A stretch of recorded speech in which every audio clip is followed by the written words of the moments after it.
Hello, my fellow mods, and welcome to The Perspective. I'm your host, John O'Neill, and in association with DC Hillier and MCM Daily, through a series of extreme precautions to keep the identity of this guest protected. Voice, encryption, IP spoofing, and more. We were able to briefly dive into the psyche of the man behind your favorite mid-century meme account.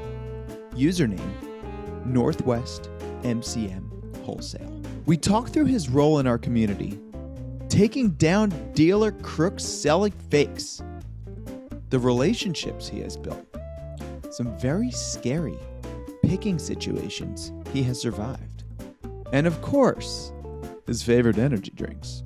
He broke down the full spectrum of personalities in our community, and I think we can all agree that in one post or another, he speaks to all of us about this design style and really lifestyle that we're all so passionate about. We welcome you to this anonymous and potentially admin-revealing conversation with Herman Wakefield.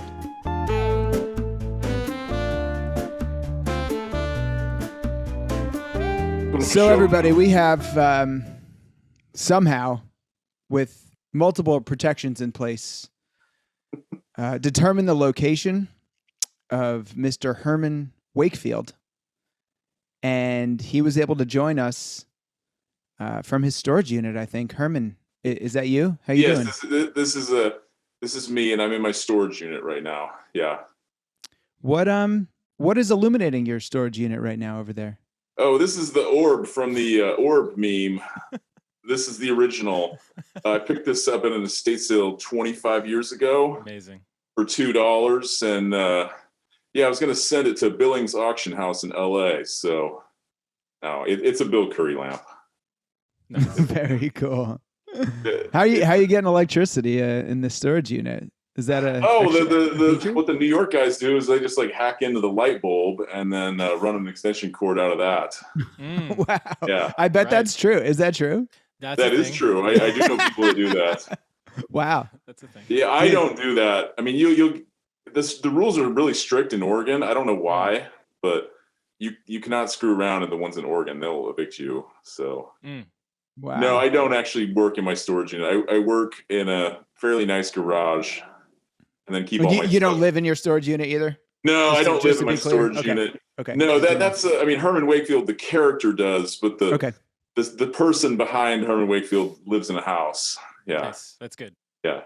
That is good. That's good to know. And I think that's what we wanted to explore, having you on, is not only, what the character thinks, but, what that person behind this shadow figure that I have been communicating with off the cuff on Instagram, because we have similar feelings on everything. And I think that's why you've grown and have this following now, because it seemed like you're a man of the people, and you stand for what's right in our little community. I try to. I mean, what's funny is I started this account because I really enjoyed the other meme accounts, Mid-Century Gold Mine and Cul-de-sac. And they kind of stopped posting, and I think I'd actually sent the cul-de-sac guy a couple memes. He might have posted one, but I was mostly disappointed that they stopped. So I thought, well, I bet I could make these too. I started making them, but I mostly created the accounts to kind of. I just felt there were a lot of bad practices in the vintage community where I lived. Absolutely. That was my main goal. I thought I'd make memes on the side and document the transgressions, the local sellers, and whether it's authentication, whether it's identification, and you go into a lot. You cover a lot of different realms. I learned a lot within what we're doing. Yeah, I mean, genuinely learned. Mm-hmm. Yeah, people have told me that, and that is a little scary that they might have learned from me. But that another funny thing about this world is I got into it just because I just like going to thrift stores. Yeah. I didn't know who Charles Eames was until I owned a chair, and then someone, wow, that's lucky. a cooler friend came over who made this chair? No, that's exactly how it started. I was just in thrift stores looking for vintage clothes. So I was a clothing dealer. Yep. Oh, cool. And I had an Eames chair. I had a Danish daybed, and I just thought they were cool, because it was thrift store furniture. This is in like the early 2000s. So I had an older friend come over, and he was like, "Oh, cool! Those are Herman Miller chairs. The Herman Wakefield chairs. Those are Herman Wakefield chairs." Yeah.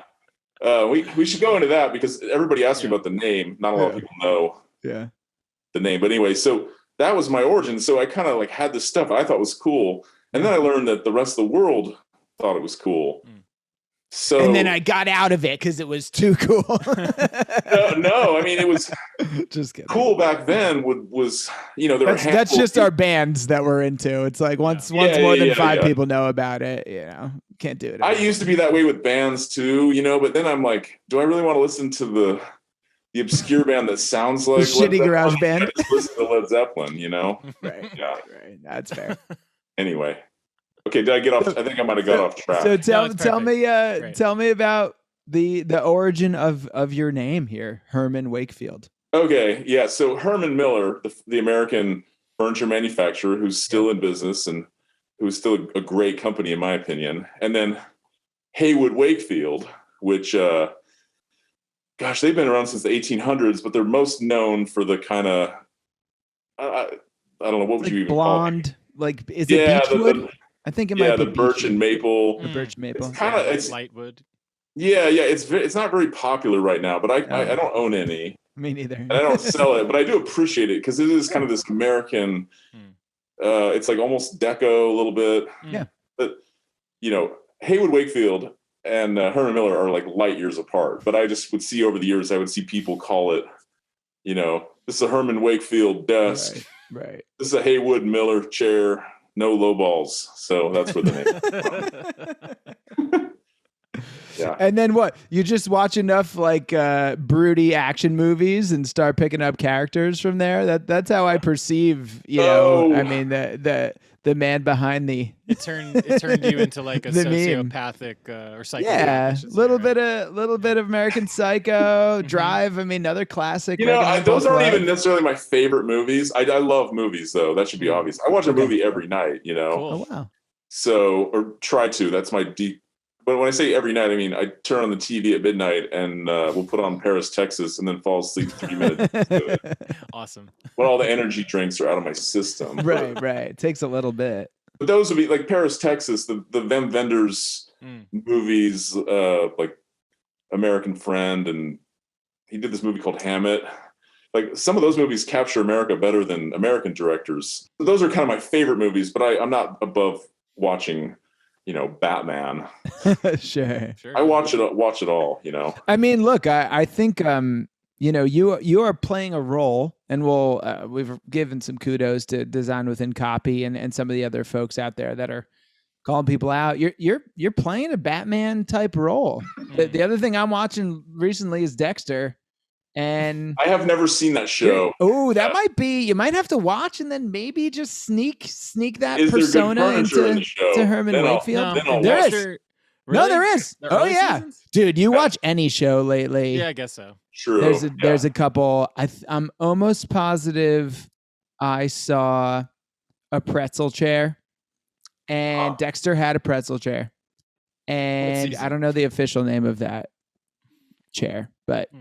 You're talking about the George Nelson pretzel chair, or yeah. And then there was a couple other things, but Dexter just like kills bad guys, and you're doing that. Yeah, it's like whether it's Batman, kind of a bad guy like Dexter, right? I mean, people who are misidentifying furniture and trying to sell it for thousands of dollars when it's worth hundreds of dollars those are bad guys. Should be killed. Yeah. I personally think it's bad, and people ask me all the time, so did you have a bad interaction? Have you ever been ripped off? Some of the people I've gone after, like, how much do they owe you? And I've only really been ripped off for $300, which is not a lot of money, and that was at an auction, and that was my fault. So I don't know where the justice complex comes from.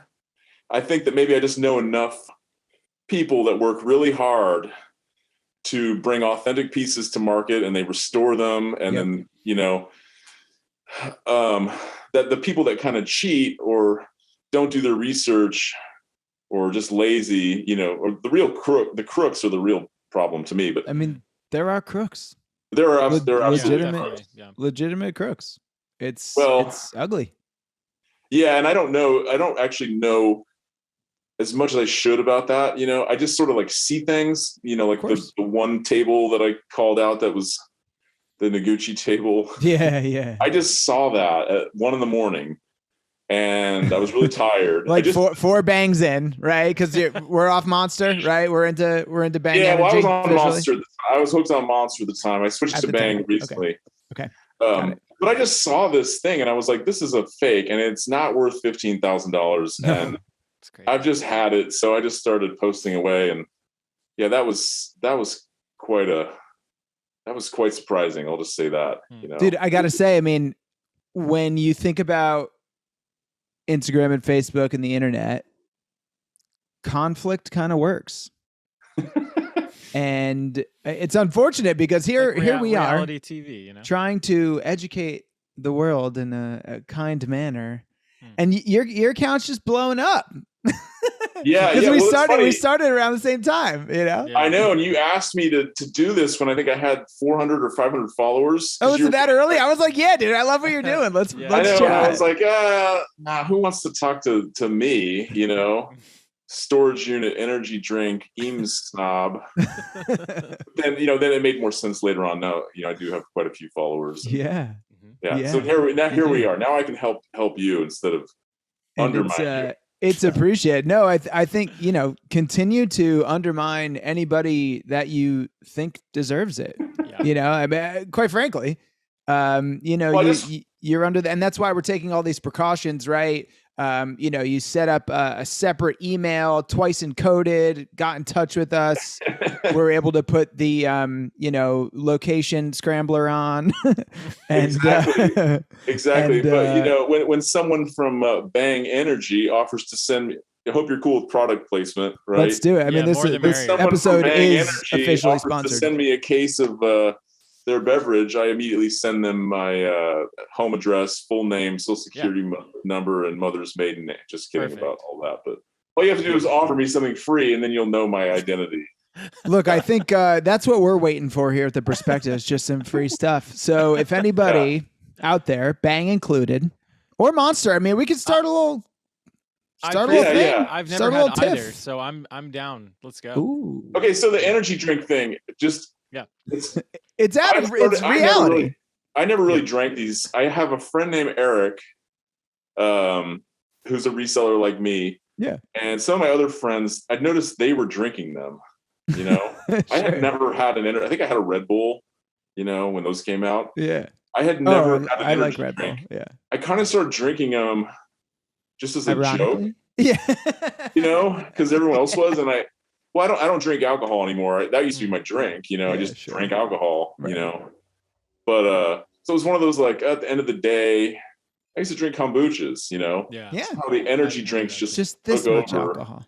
Mm-hmm. Yeah. I know that's 0.0. But I don't drink like 15 of them anymore.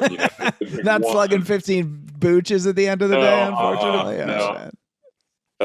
So that's the thing with the energy drinks, and then when you do an account like mine, sometimes I think I'm buying the energy drinks because the idiot that runs that the idiot character wants them more than I want them, so I'll buy them and drink them, and you're a method the line between reality and me gets lost a little bit. So, dude, I bet it does on occasion. I mean, but it's I got to tell you, I have a very good friend who's a dealer, and his fridge in his warehouse is stocked full of energy drinks. No lie. I mean, it's true. And I think that's why a lot of what you put out is so effective, because it is the reality of this little niche of the world that we love. I mean, lots of cigarettes, a lot of driving, a lot of estate sales, there's people on all spectrums, rich people with their G-Wagons like you've done. I mean, it's a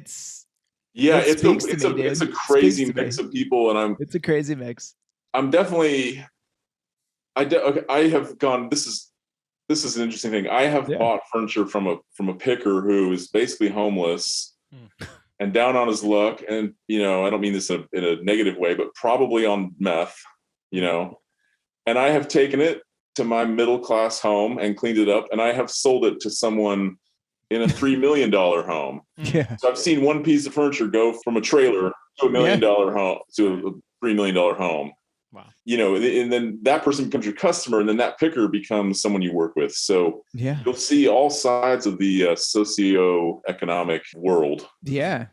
Any other kind of strange situations you've gotten yourself in, picking and refinishing that you could think of? Oh gosh. I mean, yeah, I kind of figured you would ask me this, and I was racking my brain. I have so many stories. Sometimes I post them in my account when they cross my mind. Sure. I mean, last year I definitely drove to a full-on Texas Chainsaw Massacre compound in the middle of the woods. Nice. Whoa. Dogs chained up, and it was 4:00. It's getting dark. Yeah. My van got stuck. The driveway was filled with mud, a mixture of mud and dog shit, a slush, and I just had the worst feeling, Yeah, that's. And I went in, I didn't get killed. Oh, okay. Well, let's scratch that story. Now I remember another one. Me and an ex-partner were driving to Vancouver, Washington. Okay. And we're out of this. They call it Van-Tucky. It's like the rural part. No, I've never heard that, but I get it. Why would you? I mean, it's Vancouver, Washington, but. And what's that? A couple hour drive? No, Vancouver is like right on the other side of the Columbia River, so it's basically a Portland suburb. Okay. Yeah. Oh. But same situation. You don't know where you're going as you're driving down these windy roads. It just gets creepier and creepier, and finally we come up to the location, and it's a bunch of decrepit, falling down houses, and there's a giant burn pile going, and we both were, I don't feel so good about this. At least you have a buddy, but yeah. Well, it would have been a double homicide instead of a single homicide, right? It would have been in the news more, but definitely. So we both had a bad feeling. We were like, let's get out of here. So we back up and get out of there, and then right then my phone starts ringing, or the text starts going off, and it's the guy, and he basically goes, "So you're not coming in?" And I said, "No, changed my mind," and then unloaded this barrage of insults and whoa.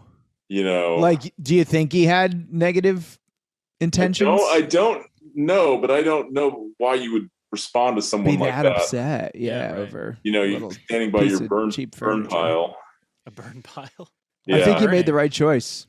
I think I made we've talked about it. I think we made the right choice. We both had a terrible sinking feeling about where we were, right? And I think we dodged something there, but but most interactions are not too bad, No, I have found that most people. So tracking all the way back, I scrolled all the way back to your first meme.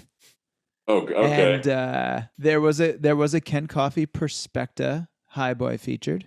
Yeah. And I bought that today. Oh, nice! Congratulations. From I've been trying to outfit my entire bedroom with Perspecta appropriately, right? I mean, I think we're all in at this point, right, Greg? Yeah. Walk the walk, we gotta walk the walk. And so I got that Highboy today, and guy rolls up in a really, really cool 86 F-350. Damn. It was decked out. It was so cool. I mean, just genuine folks in our community that, buy and sell for fun. I mean, they weren't refinishing. They had bought this for themselves, didn't fit in the room anymore. And I was looking for this exact Highboy piece. And the interactions are mostly pretty good. And I think that's what keeps us all going and randomly chatting with each other on Instagram. Because let's be honest, I mean, Greg kind of got sucked into this world a little bit, and I think he's liking it. I don't know. I like it. Can you tell by my living room? Yeah, no, you have a full Togo set. I mean, actually, that's full Togo for sure. Yeah. Behind me, definitely not a green screen. Not a green screen. Definitely not. Rebier's, not Mark Rebier's. Green screens don't look that realistic. It's obvious it's your living room. Yeah, for sure. But no, everybody is genuinely nice, and Greg's got on board, and I think what I find is that people just want somebody to know the type of knowledge that they have so that they can communicate with somebody better, because not all your friends are gonna go this friggin' deep into this design, No, yeah, yeah, you're right. I mean, a lot of my old friends are not into this stuff at all, really. No, not at the depth. They might know what a Nemes chair is because of me. Most people know what a Nemes chair is at this point. Yeah. Well, you'd be surprised, but yeah. Oh no, but it's way different than it was 10 years ago. Right. Like totally. Every year, people get more and more knowledgeable, and so we saw that during the pandemic. I mean, people now have all this free time to sit and look at furniture and look at interiors and look at architecture and try to make an investment in the place that they're spending the majority of the time. Right. Because they're not going to work as much, or they're decking out a home office, or, I mean, I think it's brought, like you've posted many times about this pandemic dealer. And what would you say really characterizes them? I mean, that's out of their garage and usually the wrong refinishing processes and materials. Yeah, right. Well, I mean, the pandemic dealer is another kind of one of those jokes, The people that get into this, that love it and take pride in what they do and are knowledgeable, they're going to be successful no matter when they start doing it, I think the pandemic, it makes sense. A lot of people got laid off and they were on unemployment. They'd sort of mold over becoming a dealer. Yep. Or getting more into furniture. Well, now they had the opportunity to, because your job was taken away, A friend of mine pointed out that there were also recession dealers, I wasn't a dealer then. I actually came into this like pretty late myself, I was a collector and aficionado, but I wasn't, like, I have friends that have been doing this for 25 years. I'm not one of those, Nope. I'm more like 5 or 6. But yeah, my friend Quinn basically was like, oh yeah, I'm a recession dealer. When the 08 recession happened, I started flipping stuff. So, but as you bring more people into an industry, there are going to be some that are better at it, some that are worse, so yeah, there definitely is I haven't really gotten into this as much as I'd like to, but there's a lot of terrible refinishing going on. There's a lot of terrible restoration going on. People that will get a nice chair and they'll reupholster it in some cheap polyester. I don't particularly like that either. Yeah.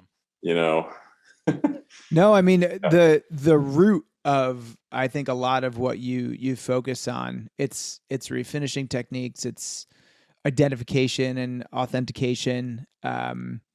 Those are important lessons. And even if I think about Jon Stewart, I'm always studying the late night and the talk show hosts, and that man brought education to a lot of people who aren't necessarily seeking it. Yeah. And I think, that's a good sort of metaphor, I think, for what you do, because you may post something controversial and it leads somebody to go, Google it and get more educated. I mean, what was that purposeful at all? Or were, meme number one, like I just tracked back to. Yeah. Were you just trying to put something funny out there? I mean, just trying to put something funny out there. And, so that would be sort of like, that's the one where it was just the guy with the cigarettes in the van and everything. I think so. And I can't copy halfway. We've always had people like that in Portland, so we didn't even have a bunch of new pandemic dealers. Vintage is really huge in Portland. We've always had this network of people that drive around in vans, sell stuff out of their garage.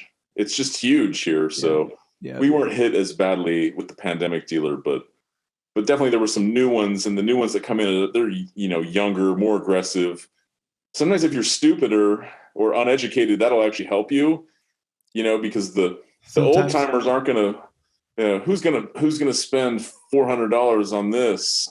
Well, the young kids will, the people that they're not trapped in the old school dealer way of thinking. Right. Well, when an old school dealer is like, I used to get this for $25 and now it's like $300, is a big difference. I'd honestly rather hang out with younger, less experienced dealers than some of the people that have been doing it for 20 years because they tend to be more obnoxious, more ego, like a lot of the young people that I've met through my account that are new dealers, they're actually some of my favorites to interact with.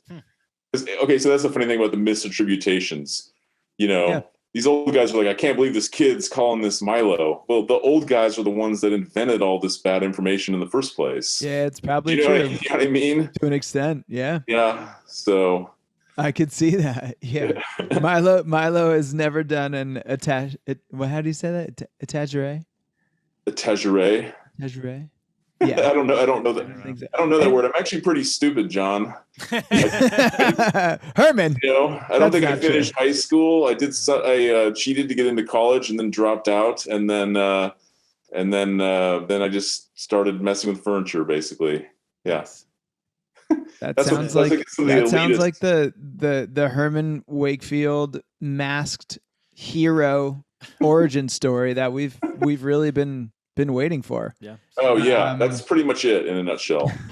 Yeah. I mean, talking about one of your interactions, we don't have to talk too much about this, but there was, or we don't have to name names, but there was one person who you spent some time calling out because of some nefarious sort of deeds.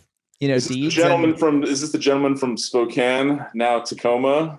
I think so. Yeah, okay. I think so. Yeah. And one of your more famous targets turned, potentially, somebody who's trying to make their life right. I mean, it sounds like you spent some time talking to them. How did that all come about and sort of play out? Okay, well, I met that person when they first started in the business. Yeah. And they didn't know very much. And so, the greedy part of me is like, here's a young guy that lives in the middle of nowhere. I'm going to teach him what he needs to know. Yeah.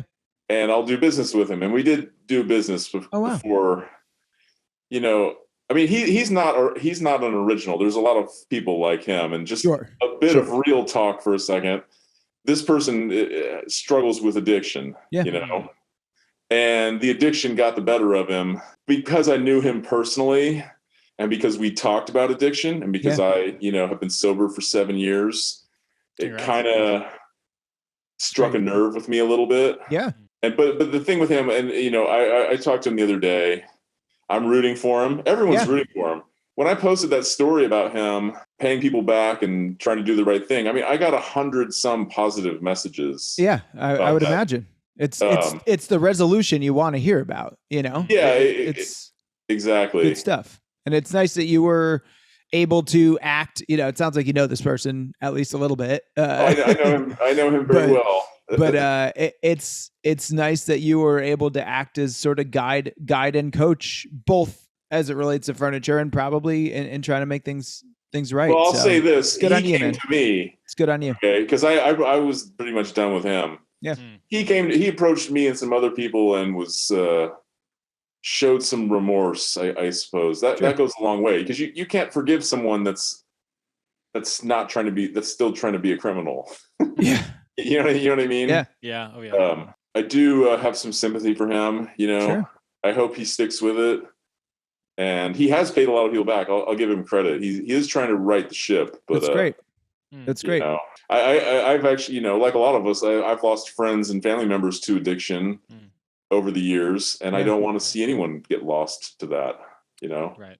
Absolutely not. And look, I think it also shows, not to be too poetic about it, but memes can be a source of good without a doubt. It connects a lot of people, puts you in a position to have relationships with a lot of different people that maybe you didn't expect. I've met some incredible people through the accounts. I've met some dealers I admire. I've got all sorts of people that I've met through that account. I mean, it's been amazing, honestly. It's been amazing. I've sold stuff through the meme account. I bet. Cool. That's great. I bet. Yeah. Yeah. Well, when somebody, I mean, how the desire for your next discovery works. I mean, when you find something new that you discover and you need to have, to me, it knows no bounds. Yeah. I will tell everybody that I'm seeking this particular item, and maybe somebody knows somebody else who has one at the moment. I mean, that's kind of how this works. Oh yeah, no, it is several things, but it's ended up being like a really nice communication network for myself. Totally. It's also ended up being like a weird NSA spy network, because like I get people telling me things about. I have all the gossip. Let's just say that. I bet you do. I don't really spill the. I don't. I can't go broadcast that, but that's we'll do a monthly gossip show here on the Perspecta. Well, you'll need to save my number then. Yeah. No, but it's more about like when I'll post something about the person that was struggling with addiction and not being able to pay their bills and deliver stuff. I would get messages like, "Oh, this guy here does it. This guy here has done that." Yeah. He had a guy that had a similar problem, but he's paid people back. So it's just funny hearing all that, Yeah, dude. You put it out there and you hear the real talk back. That's it's wild. I mean, let's so in order to execute some of the memes that maybe look like low quality design, it takes some considerable skill, especially when you're skinning Togo sofas in every material under the sun. Do you have any design background in addition to your refinishing? As a matter of fact, I do. And I get this question a lot. I go out of my way to make the memes look as terrible as I can. But that takes engineering. I know. I went to school for graphic design. I didn't finish school, but I just kind of went and, like I normally do, I just went and got a job in the industry. Yeah. And then I fell into, of all things, high-end photo retouching and compositing. Cool. I freelanced for companies like Nike and things like that. Cool. For many years. But I'll even, I'll use Arial Bold, which is a terrible typeface in my opinion.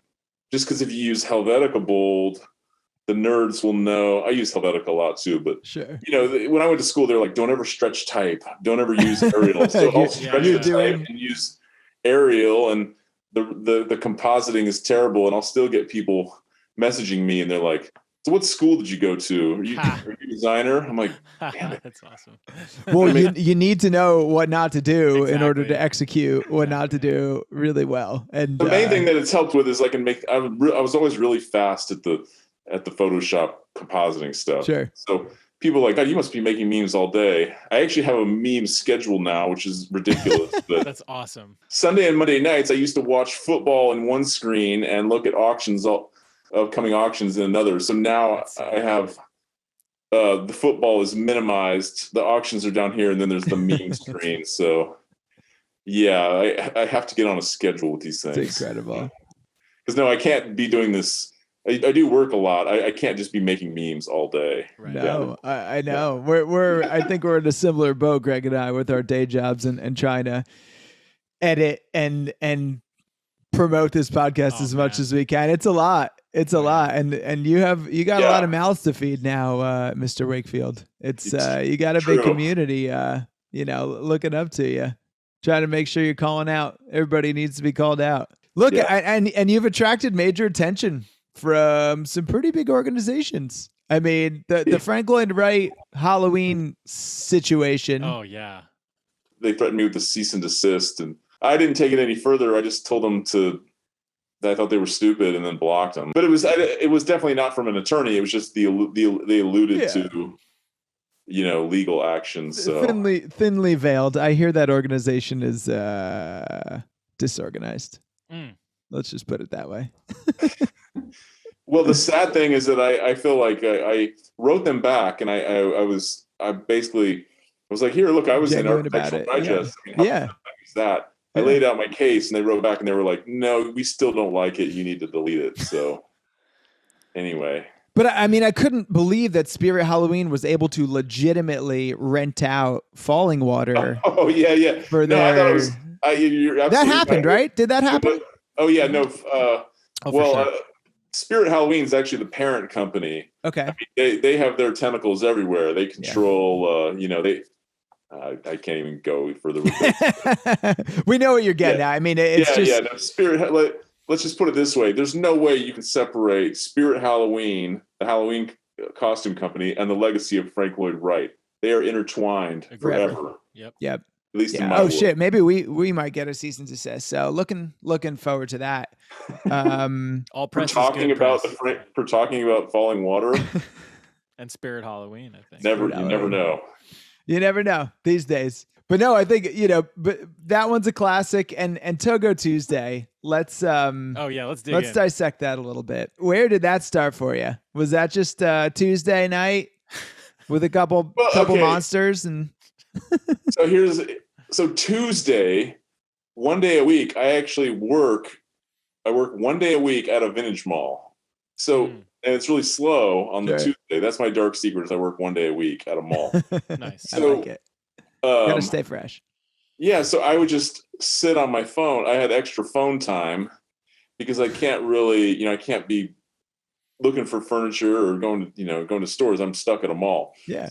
On a pretty slow day. So I would just sit and make the memes on my phone.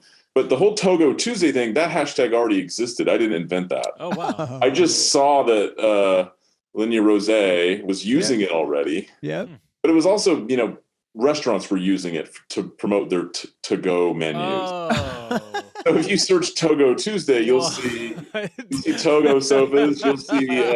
I haven't clicked on that hashtag fully. Some perverted meme that I made. That's so funny. That's so funny. To-go Tuesdays. Yes, that's a completely different take on it than I knew about. And I never set out to ruin every single Monday night for the rest of my life with having to make. You've done that, yeah. It was just, I posted a few. I got some, you get some positive feedback, and then you're off to the races. Oh. Yeah, there was absolutely no plan. These are quick endorphin hits, man, and that one sticks. I mean, man, I'm gonna have to retire it soon. I hope that's okay. I don't know. You do like Saturday and Sunday or something. I was thinking Mario Bellini Monday. I mean, those are kind of the new Togo sofas, it seems. Yeah. Yeah, pretty much. The Bellinis are Amalianda, however you say it. Yeah, those are the new influencer sofa, it seems. Oh, geez. Yeah. I mean, do we actually hate collectively now, because we're a we? Do we hate Togo sofas, or do we secretly respect them? I don't know how to answer that question, because Greg has a whole set in his living room. Well, to give you the background on this, there's a musician, Mark Rebier, and we want to have him on the podcast because he's a big, king of the Togo here. So I broke into his apartment. And we're filming from here, and we're gonna get his attention. But without any disrespect, I mean, what do you think? Are they legit, or is it too much? The Togo sofas? Yeah. This is kind of how I look at things. There's a lot of different ways to make a room look good, or to make a interior look interesting. Yeah. There's a lot of interesting buildings and styles and antiques and things that I don't necessarily like, but I feel like I can appreciate those. Sure. Maybe this is, being a casualty of just going to design school or art school. I was always taught, like, there are things that are good that might defy your personal taste. Sure. So I posted that picture of Miles Davis on the Togo sofa. That's a cool room. Miles Davis is cool. It's a cool picture. I'm on board with it like that. Sometimes when people put Togo sofas in a modernist masterpiece, it doesn't make sense to me, because this is like home staging in California 101 now. Take an Eichler home and put a Togo in there. That looks stupid to me. Interesting, yeah. The sofa, it's on the nose. A little bit. Yeah, so I don't hate the sofas at all. I get asked that a lot, and I don't like to ask the question. I don't personally, I will probably never own a Togo sofa. Yeah. But in the right space, they can be cool. They are comfortable. I've sat in one. Oh yeah? Never sat in one. Yeah, they're comfortable. Absolutely. I mean, it's a giant beanbag. Yeah, it's like a beanbag, pretty much. Exactly, yeah. Giant piece of foam. What could go wrong, Well, Mark, you heard the take here. So if you're listening to this podcast, you got to come on and you got to defend the Togo. I'm just saying. That's right. The price is high. The price to like popularity ratio, I think they're a lot cheaper in Europe. In America, they're quite expensive. And then just the sudden popularity of them, it's more, I was more making fun of that than the actual design. Yeah. Or, the company. I mean, I like a lot of their designs. Yeah. No, they're one of you look at the classic companies that have been around for 60, 70, 80 years now. They're still making incredible stuff. I mean, especially in Europe. I feel like I find a new one frequently. I mean, now The way we got, at least I got the motivation to try to start this was I was just posting stuff I liked to my friends, and they were telling me to stop. And I was like, all right, like, so I'm gonna make a dedicated account for this. And now I feel like I'm collecting them all, you know. Yeah. But have any other major, you know, institutional companies like interacted with you at all? Gosh, I mean, I had the what's her name from Architectural Digest has talked to me twice. That was really cool. You get to explain to your parents what incredible. A meme is. Then you get to show them because, you know, my folks know what Architectural Digest is. Sure. I don't think they quite know how to understand where I fit in. But no, I think, Sydney, she's really cool. Sydney, she wrote to me and that was that. But I don't mean this in like a arrogant way, but there's definitely been a lot of like blue checkmark people that have messaged me and I've spoken to, you know. Look, you can thanks for being funny, or you can gloat, dude. Gloat away. Yeah. I mean, you have to name names, but that's cool. Names. All right. Yeah, no, it's name two names. It's interesting. I mean, the reality is that I am not a high-end famous person. I am just one of many kind of pickers and consigners and furniture people. I run a small business that does okay, but I'm not, because sometimes people will be like, are you this person? And I have to write back and be like, no, that person's actually famous. I identify as a loser, you know. I just run a small business. I'm not very important, aside from Herman Wakefield's important. The guy that runs it is not very important. I think you're selling yourself a little short. I mean, this is somebody quoted in Architectural Digest that is helping the world authenticate and call out people who are crooks. I mean, well, the Mid-Century Goldmine account was doing that far more than I was, you know. I mean, I definitely got inspiration. You've taken the torch, though. I mean, we get inspiration there's a guy named TJ who ran a Mid-Century Modern podcast that I really liked, and he stopped. That's what happened. He stopped doing it.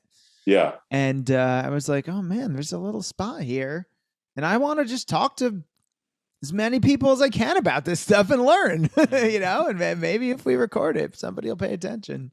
Yeah. Well, I was excited when you started doing it because there's that Scandinavian podcast. There's not a lot of the YouTube channel, Scandinavian 101. Yeah. It's great. It's great. There's not a lot of kind of really extremely useful information to start someone off with. You know what I mean? There's no playbook. I mean, it's hands-on. I mean, is there any other resources you've really helped you, you know, amass the knowledge that you have? I actually had a younger guy ask me that, like, where do I start? I didn't really know because, you know, I just learned everything organically. Yeah. Well, now there's podcasts and things. That was the idea. And I think those are good because I just started literally looking at things in thrift stores and hanging out in antique malls and looking at price tags out in antique malls, you know? Yeah. There was no first dibs. There were some forums here or there. You have to meet like an angry older guy who would impart his knowledge on you. That stuff's crap, you know. Yeah. Buy this. That's kind of how I learned. Yeah. You know? Yeah. So. I mean, the Facebook groups have really, really helped me. I treat them like, and I've even started, you know, I screenshot certain things and then sort of make flashcards out of them. You know what I mean? I'll just go through and make sure I'm brushed up on the designers that I'm most passionate about. They kind of give you an out of context. It's like taking a bunch of Polaroids from a family album and just throwing them on the floor. Yeah. You don't really learn the sort of like continuous history of things. Like, you know, a lot of designers were responding to other designers, and not that you need to know all that in order to appreciate stuff. No, but it starts to.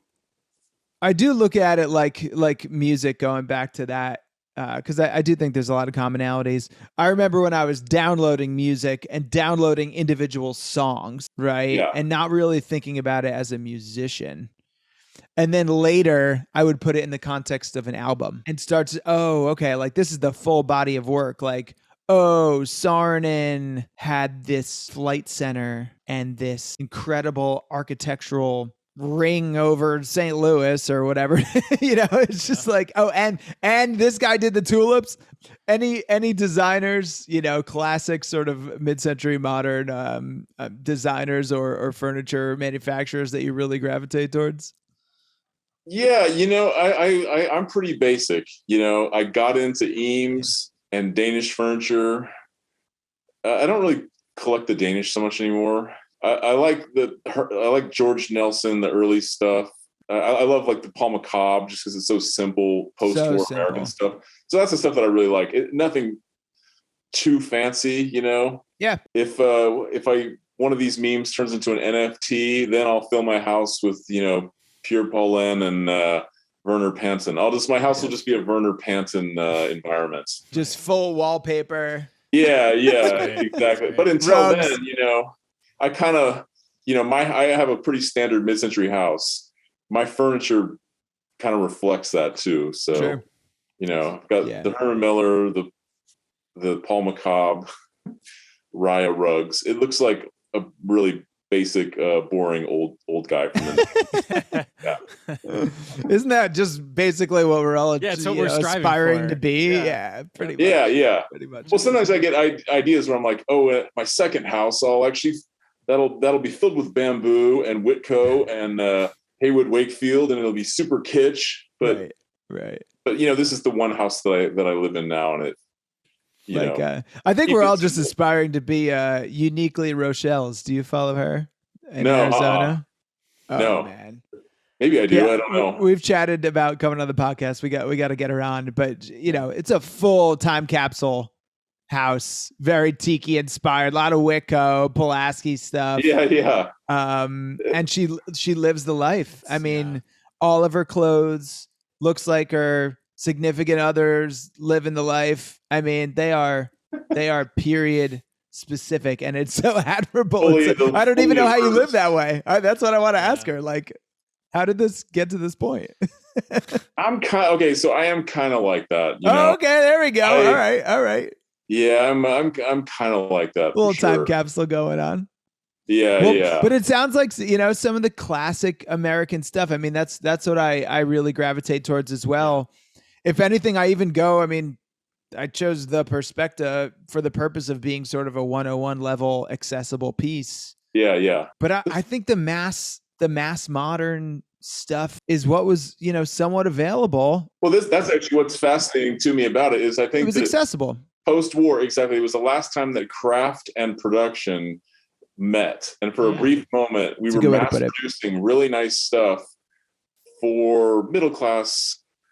Lower the spectrum, lower to upper middle class people. We were mass producing nice stuff. So quality. It's still around. I mean, I literally just outfitted today my bedroom in full Perspecta vintage that was refinished, pre-catalyzed lacquer.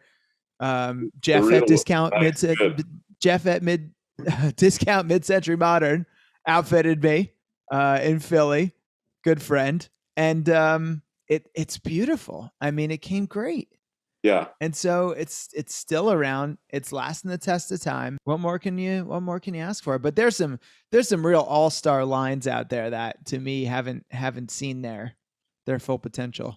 Yeah, I mean it's hard. I don't know. I just I'm definitely psychotic, so I will want to have, George Nelson, Herman Miller, and Paul McCobb, and those are what I have in my house. I had some nice Danish stuff, but that's it. I've sold most of it because I love Danish furniture. The lines are pretty hard, I gotta say. Yeah, it just doesn't. I don't know. It just doesn't go with my personality. Like I identify as like a dumb American who lives on the West Coast, so I want to have furniture that reflects that. I'm not a cigar smoking guy that could afford Danish furniture. Too fancy. Too fancy for me. It works. Didn't pass the fancy test. Yeah. I don't honestly have any Danish pieces at the moment. I've ogled over a bunch, but I mean, it's a whole, thank God for Scandinavian 101, because I have genuinely learned a lot about furniture from them and the different designers. I can barely keep the American ones straight, let alone, getting into a different language and having no idea how to pronounce those names. Yeah. Look, I think I am curious from a meme standpoint.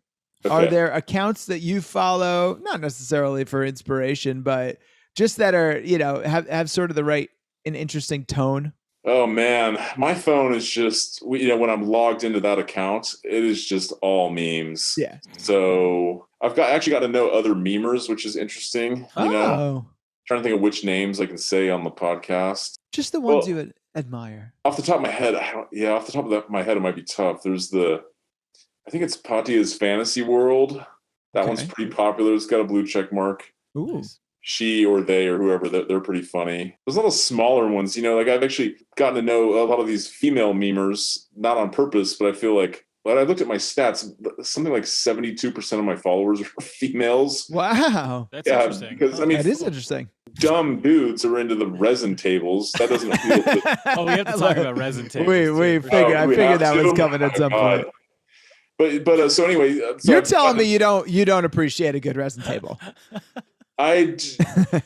Well, someone sent me a table that was fully resin, and that was interesing. It was it's called Lucite, guys. Parsons table.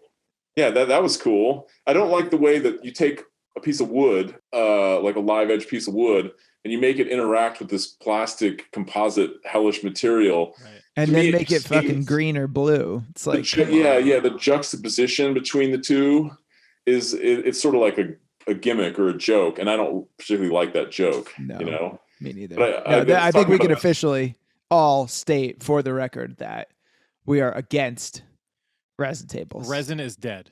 Shell art is dead. That's it. Yeah, it needs to go away, in my opinion. I think it's a waste of wood, and I've also heard from other woodworkers that message me that some of the resin these guys are using isn't even going to hold up. Oh. That go figure. One guy told me he was using it 10 years ago and it like breaks and cracks. I would imagine there are probably certain areas of the wood that it's not going to affix to as strongly as well. And I'm sure the quality control is probably not. Well, I know that Nakashima, before he'd make a table, would have dry his wood for months or years in certain conditions. I don't know anything about wood really, but these guys don't seem like they're doing anything like that. Just take a piece of wood, just cutting a tree down. Yeah. Putting two slabs together and pouring resin in the middle. Pour a bunch of plastic on it. I watch the videos occasionally because I'm fascinated by how bad this is. Greg and I came up with a new use for Kent Coffee type furniture that cannot be rescued. We may or may not make some guitars out of them. Just saying. Out of certain parts of them? Or... we were starting to dissect. So it would probably be a composite of a different, a couple of different parts of the piece. But most guitars are glued together pieces of wood anyway. Why not be something with a story? This is when you'll Photoshop a composite of one of your guitars. Yes. We're gonna have to work quick. I picture a Lane Acclaim like dovetail on the front and the back. Right. Yeah. And we're just gonna gut the thing and put some crazy electronics. I could see that work. Yeah. I'm not a Lane Acclaim fan necessarily, but I could see that working on a guitar for sure. If anybody wants one for $15,000, you let us know.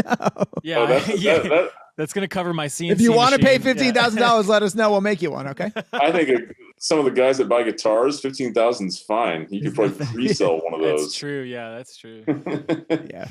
We're more going to the thrift store and trying to barter for a nice one. No, look, I think what you're doing is great. I do want to hear just sort of like your manifesto on the mid-century world. Yeah, you have anything to tell our listeners? Well, I come at it from two different perspectives. I appreciate stuff, and I have a little bit of a design background, but right now my world is consumed with finding stuff, refinishing it, selling it. So I kind of straddle two worlds. Yeah. Yeah, three worlds. I mean, I'm not an academic. I don't. I wish. Or at least you didn't intend to be. No, I did not intend to. I went out of my way to not be an academic. But you know what I mean? There are the people with the real art and design and architecture backgrounds that study this stuff. Like, DC seems like one of those to me. Yeah. Oh yeah. Then there's the passionate collectors. Then there's the maybe sort of just people that are less than passionate, but they like the look. And then there's there's probably more than this, but then there's the people that their whole lives they live in this weird subculture of like furniture dealer, Yeah. And so, I mean, that's all consuming. It's running a small business. I mean, you could probably attest to it more, but it's all consuming. It's every hour. yeah. But I have like maybe a foot at any given point. I have a foot in any of those worlds. You know what I mean? Do. So, and that's why I honestly think you're able to keep it fresh, in terms of the content you're putting out, create something that really resonates with, the full spectrum of everybody, even tangentially, that is interested in this stuff. And you dip in occasionally with some real lessons. You've dissected a number of different, pieces that need to be looked at. The screw looks like this, the signature looks like this, the foot looks like that. This is obviously a fake. People need to know that. And I think honestly that's keeps people interested as well and coming back and sharing your stuff. Do you get a lot of post shares? Like people posting the stories and like, how your growth has, how would you attribute the growth?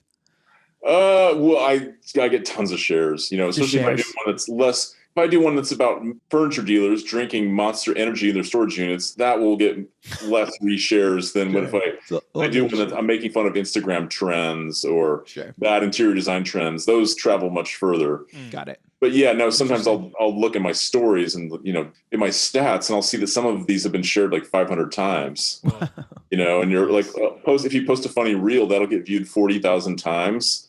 Then I get this weird stage fright, I'm like, oh God, 40,000 people are seeing this crap that I'm making on my phone. As a character, not as myself. I need to go back to college. Do something else. Yeah. No, it's a world where there's just a lot of potential amplification out there. What's funny, I think, is we're all realizing is that not all the best stuff is amplified. But in your case, my friend, I am a big fan, as I have been. From the beginning, you were there in the beginning. Thank you genuinely for all the chats we've had, and now this is a little bit more intimate. But I always appreciate the Instagram chats, and may it long continue. May you continue to see big growth and be putting interesting stuff out there, making cool relationships with people, and maybe one day there will be an admin reveal. That day is not today. Not today. No, not today. Unless we could tease it right now. I don't know. Nah, not today. No, I'm not ready. All right. Well, then we will stick with Herman Wakefield. Well, wasn't that insightful? A masked refinisher, designer, and a source of entertainment and education for all of us.